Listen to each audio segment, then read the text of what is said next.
Hello বন্ধুরা, কি অবস্থা, কেমন আছেন সবাই? তো যাই হোক, ফাইনালি মুক্তি পেয়ে গেছে তামিল ইন্ডাস্ট্রির ধনুষের action crime thriller cinema Raayan. Raayan ধনুষের 50তম সিনেমা। আর মজার ব্যাপার হলো এই সিনেমার রাইটার এবং ডিরেক্টর ধনুষ নিজেই হাফ সেঞ্চুরি মেকে আইছে ঢাকা ডালা। তো চলুন দেখা যাক কেমন হলো সিনেমাটি। কিন্তু ইম্পর্টেন্ট ব্যাপারটা হলো সিনেমাটি 26শে জুলাই মুক্তি পেয়েছে। আর ওই একই দিনে মুক্তি পেয়েছে ওয়ার্ল্ড বিগেস্ট এন্টারটেইনমেন্ট মার্ভেল সিরিজের super hero cinema Deadpool and Wolverine. কিউ পাঙ্গালিলিয়া কে আর ডেডপুল অ্যান্ড উলভারিন এই সিনেমা বাদ দিয়ে ধনুষের সিনেমা দেখবে আপনি? আপনি ধনুষের ফ্যান হলে দেখতে পারেন।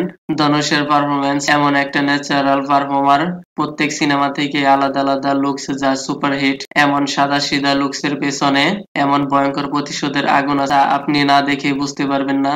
আশুরান কান্নান এই সিনেমায় এমন সাদাসিধা লুকসের পিছনে ভয়ঙ্কর পারফরমেন্স দেখানো হয়েছে। নিজের ফ্যামিলিকে বাঁচানোর জন্য যে কোনো রূপ ধারণ করতে পারে। সত্যি তিনি সুপার ন্যাচারাল এক্সিলেন্ট অ্যাক্টর। এমন সাদাসিধা লুকস এর আগে আমরা মহারাজা সিনেমাতে দেখেছি। বিজয়ের এমন সাদাসিধা লুকসের পেছনে কত বড় ভয়ঙ্কর গল্প লুকিয়ে ছিল। তো যাই হোক, আমরা সিনেমাটি গল্পের দিকে ফোকাস করি। এটি একটি রিভেঞ্জ স্টোরি সিনেমা। ছোটবেলায় তাদের ফ্যামিলিকে মেরে ফেলা হয়, তারপর বদলা নেওয়ার জন্য নিজেকে তৈরি করে একে একে খুনিদের মারতে থাকে। কিছু কিছু জায়গায় এমন এমন সিন দেখানো হয়েছে যা আপনার গুজবাম্প অনেকটাই বেড়ে যাবে, যেমনটা ইন্টারভাল ওয়ালা সিন, তারপর বাইওয়ালা স্ক্রিন প্লে এবং একত্রে ফাইটিং সিকুয়েন্স আপনার অনেক ভালো লাগবে। তারপর ধনুষের ছোট বোন দুর্গা হসপিটালের ভেতরে ফাইটিং সিকুয়েন্স অনেক এন্টারটেইন করবেন। আবার কিছু কিছু জায়গায় স্টোরি বিল্ড আপ এর জন্য সিনেমার টাইমিং বেড়ে গেছে। দর্শকরা এমনটাই বলছে।